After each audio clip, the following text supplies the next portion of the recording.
Center tie out on a tarp. Do you need one? Gimmick? Yeah, no, maybe, I don't know, probably.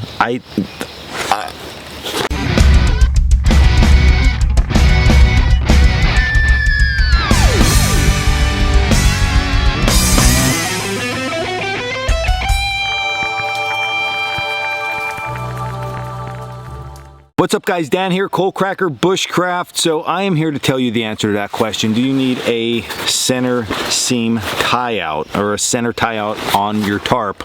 Well, it depends on the size of your tarp. So smaller tarps, generally you can get away without having this because you just put them at a little bit steeper of an angle when you're using them in a lean-to fashion.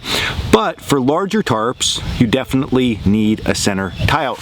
Now, if you buy a tarp that is specifically made for camping, so the oilcloth type tarps or canvas tarps from camping manufacturers, then by all means they're probably going to have that center tie out. But if you buy a utility style tarp or a poly tarp that is used just for tarping things over like firewood or for the back of a truck, things like that, you're not going to find that center tie out point. And then what's going to happen is when you set up your shelter with a larger tarp is it's going to sag a lot in the middle, and it's no matter what you do, you just can't get that sag out. So you need something in order to tie off to, in order to pull and raise up that center point, and it's going to make just camping so much better underneath that tarp. So what do you do if you don't have that center tie out point? Let's say you don't have a tarp like this and you just went ahead and got a tarp like this. You just have a poly tarp and you want to put a center tie out. So there is a way, there's actually multiple ways, but I'm going to show you one of my favorite ways to do this in order to get it done. Alright, so I have a little bit smaller of a tarp because it's just easier to fit on camera, but generally this would be pretty big.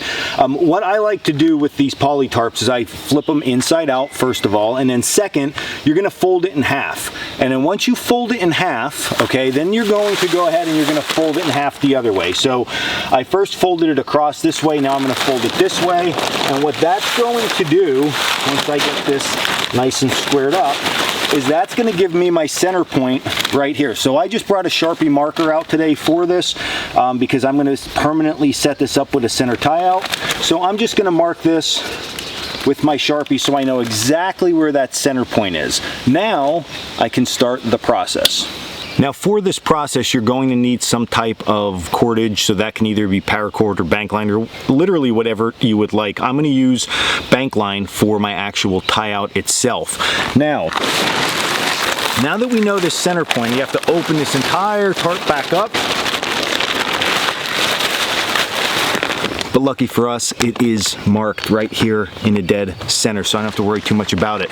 Now, what you will need is you're going to need something to place in this center point, some type of mass. Now, there's lots of different stuff that you can use. In a pinch, if let's just say you had a tarp and a corner of it ripped out or the center tie out ripped out, you can grab an acorn, you can grab a small pebble, you can use a stick. Any of that stuff would work just fine as long as there's some type of mass in there, okay? Because we need to grab onto something. So one thing that I found is that all of those things, although they work, generally stones, acorns, they have like little sharp edges, and over time of pulling and messing around, they put a hole in your tarp. So you can take a piece of paracord and just take the paracord, and all I do is I just wrap it up into like a little ball. It doesn't have to be pretty, as you can tell it's like falling apart as I'm doing this, but just wrap it up in a little ball. It's going to be soft, but there's enough mass there to do what we need it to do. So that little ball now is going to go in the center of my tarp. So I'm just going to place that right in the center, just like that, and then I'm going to come to the outside, which this would be the outside, the camouflage side, and I am going to gather my material there. So now my material looks just like a little hunk of something in there, plus it's nice and soft. So at this point, I'm going to tie on my loop. So for this, all that you're going to do is you're going to make two little Mickey Mouse ears like this, and then take one ear and place it behind the other, and then place this over your tie out. So that's going to be a clove hitch, and then when I give this a pull like this, you see how that just locked that in? And now, look at that. I have myself a nice tie out point for the center of my tarp. Now, I have a lot of extra line here, so I can go ahead and I'm just gonna knot this off. and then I would trim off this line, or I could just daisy chain it. So I come up a little bit more, put another loop, come to the end, put another loop. Listen, lots of different options when it comes to this bushcraft stuff. So now I have a nice center tie-out point on my tarp.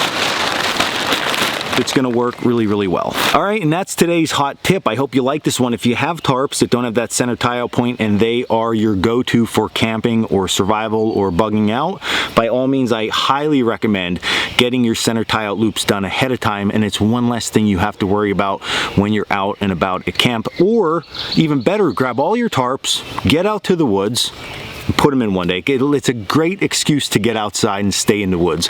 So yeah, that's probably the best bet. But no matter what you do, hit like and subscribe down below. You can also check us out at coalcrackerbushcraft.com for all our classes, our gear, and our blog. And then until the next video, stay in the woods.